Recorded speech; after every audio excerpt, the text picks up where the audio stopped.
how's it going, everybody? This is Sleep, member of Memes and Dreams and Quantum of Robocraft, talking to you.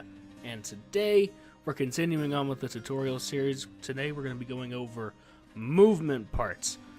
So, movement parts are very crucial in every bot building process. Typically, you'll pick a movement type first, because most chassis need to be built around whatever type of part you're using. So, I'm going to go over the types of movement parts, which specific parts in those types I would recommend using, if at all, and the typical combinations that you'll see of each part. So let's get into it. Starting with wheels here. Wheels are probably the most basic and user-friendly bot design. They're really easy to use. They're really easy to get started with, but they fall off. So my personal recommendation for wheels is that if you're going to use them at all, you use T1s. T1s let you build down to the floor, the very bottom of the wheel, and still have it drive. The only time you might find an issue with that is on uneven surfaces. Typically, that's not going to be much of a problem. Now, the pros and cons to wheels are, one, they're fast. 200 is a pretty good base speed. The problem with them is that as you go up in tiers, their hitboxes get massive, which means you can't really encapsulate them as well. And on top of that, they're really fragile. We're looking at the mega wheel here with only 1,003 health. That's the health of a sprinter leg. You know, it's actually less. No, it's more. Sprinter leg has less. My tongue is awful. Now we move on to tank tracks. These are slow, bulky parts that have a lot of health and can absorb a lot of punishment. I would not recommend using any tank track, no matter the circumstance. They are heavy, they are slow, and if you get down to one, because they're not loss, they don't handle loss of part very well. Wheels handle it pretty well. Tracks do not handle it well at all. If you get down to one, you can't turn. You can only go forward and backwards. I would not recommend building with tracks at this point in time. Now I move on to mech legs, which are maybe the most versatile part. I'm going to say no. I've heard people argue that they are, but I'm going to say no. But mech legs, every tier is pretty okay for a mech leg here. The T0, if you're going to build what I recommend people use, which is a mech heli, T0 is the best leg to use. It is the lightest, lowest CPU, and it just gives you that kind of magnetic anchor to the ground. It's really strange how these work. T1 are fine. T0, by the way, I should clarify why I think they're really good. You can build the skirt. I'm sure you've seen it if you've looked at any mech art bot. There's usually a skirt built around. And then these have the smallest hitbox of any leg on their forward and vertical hitboxes. So they have really this diagonal kind of slope you have to build down. And these have a pretty reasonable one to do that with. The only legs I would say do not use are these tier 5 legs. They use way too much CPU for what they offer. They're bad. Moving on to sprinter legs. I don't like sprinter legs at all, because they are much weaker than their mech leg counterparts, and they're barely faster. So regular leg goes at 155, which is fairly slow. A sprinter goes at 170. But if you compare the health of a T4 sprinter leg here, which is 101,000, to a T4 mech leg, it's 145,000. There's a huge discrepancy there. Don't use sprinter legs unless you're just trying to be memey. I mean, you get a boosted jump, but you also freeze when you jump. So, with caution, proceed. Insect legs. Do not use insect legs. All they have are cons. There is not a single pro I can think of to using an insect leg, other than the fact that you can stick them on planes. That's it. You can make a crawly plane. They're weak. They do not handle loss well at all. Mech legs obviously don't handle loss very well, but you could still move with just one leg. So insect legs don't handle loss well at all. The more you start losing legs, the more you start to spin out of control. It's very awkward. Do not use them. I would never recommend someone build with insect legs as they are now. T2 skis here, the only tier of skis. If you can build a working bot with it, go ahead. They're hella fast, they're hella fun, but I can never seem to make one work. I can't give an honest opinion on it. They're skis. Hovers. Now, hovers are what I consider to be the most important movement type in the game. Not because of just pure hovers, though. So, hovers are primarily used to build robot cores, and if you don't know what a core is, that is typically a module or a separate section of blocks that is designed to remain when the bot is heavily damaged. It'll break off, and you design that by having it be more CPU than the rest of the bot would be by the time it gets down to it. And typically it's going to be a module with a couple of blocks and some hovers on it, so you can try to run away. Cores have gone out of style recently. I still love having a core in my bot, and if you're going to build a core, you're either going to use T1 or T2 hovers. I've seen T3. Personally, I use T2 hovers when I build my cores. I also use T2 and T3 hovers when I build regular hovers, so it's a bit of a wash here. But most helicopters that you will ever see are going to have hovers in them. Most mech helis that you'll ever see will have hovers in them. Planes will not. Cars will not. Tanks will not. Mechs might. So, watch out for that. There's only a few cons to hovers. They're fairly loss redundant. You can lose a couple hovers and be fine, still remain stable. The problem is that people don't know how to build with them very well. The way you build a hover is that you have to have it really heavy on bottom and the hovers sit on top. It'll reduce your odds of flipping dramatically, trust me.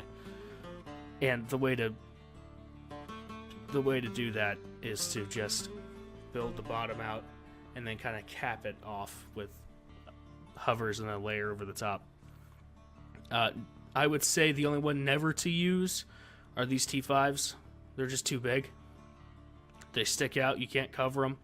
They're massive. Their hitbox is absolutely massive. Don't use them. Rotors. A very, very important part. Not because of Tier 2. Kind of because of Tier 3. Mostly because of Tier 4 rotors. These Tier 4 rotors are phenomenal. So, they have a carry weight listed. That mass is completely wrong. They carry much more than that. I don't know when they'll get around to fixing it. So, T2 rotors I've never really seen used outside of really low tiers. T3 and T4 are going to be your bread and butter for mech helis. T4 primarily. Now you might see a weird layering effect where you'll have a T4 rotor like that, and you'll have a T3 rotor kind of here, and it'll be kind of upside down. And that's mainly for closeness to the main body of the bot. If you're going to build a mech heli or you're going to build a helicopter, use T4 rotors. They do get shot off, but they're loss redundant to a degree. You need at least 3 to fly in a mech heli. You want 4. 4 is a really good number. 5 looks weird, but if you can build around it, it works. Alright, aerofoils, or wings. These are sky wheels. So if you really like cruisers using wheels, you want to fly, there you go. I'll be honest, I have not used wings in a long time, so I can't really give you any advice on wings. I would say that don't use them, but now they're really strong because they've nerfed rail and flak is still not really in a good spot. So planes, if you like to be really predictable in your flight pattern, man, go for it. Use a plane. Rudders are entirely different. However, rudders are used, especially crucial part. They are integral to making a good drone. You will have at least 2 rudders in a drone. At least 2, up to 4. I usually see 2 or 3. They are so crucial to the fact that a drone needs to go fast And if you look at a thruster-based speed, it's 120. You look at this rudder-based speed, it's 210. Man, that's a lot. But you use rudders, they give you vertical stability, so whenever you get shot, you can still remain in control. Most of the time, whenever a drone starts to spin out, it's because the rudders have been destroyed. Not always. Good drones can survive rudders being shot off. Bad drones cannot. Thrusters, I mean, you either put it on a bot to make it go faster, or you're building a drone.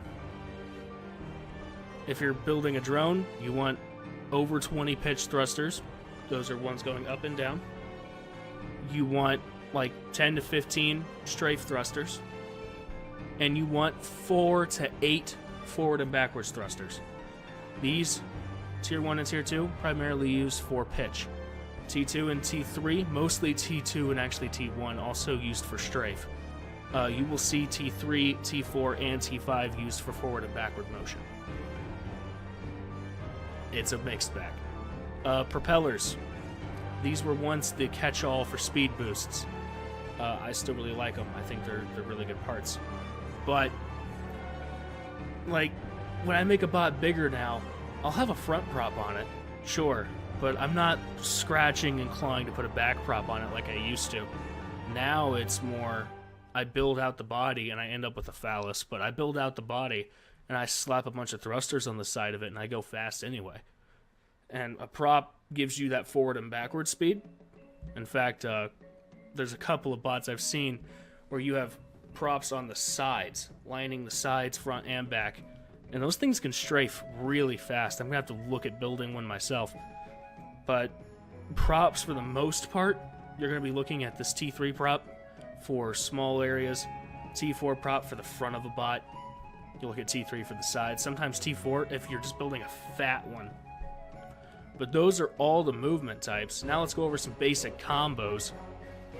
Wheels are primarily going to be used alone or with thrusters. That's how that works. Tank tracks, don't use them. Alright, mech legs have fantastic synergy with rotors, and they work well with hovers as well.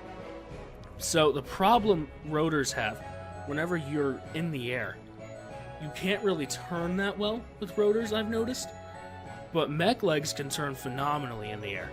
So you get the best of both worlds whenever you go up in a mech leg, when you go in a mech heli, because even when you're down to just one rotor, you can still maneuver in the air and land kind of safely. You can't really fly well with one rotor left, but it works.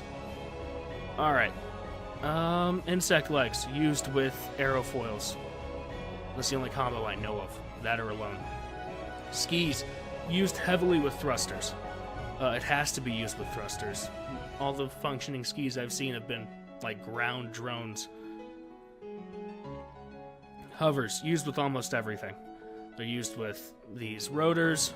They're used with the mech legs. They used to be used with planes, and then they changed how plane balance worked, so they're not anymore. But hovers are extremely useful.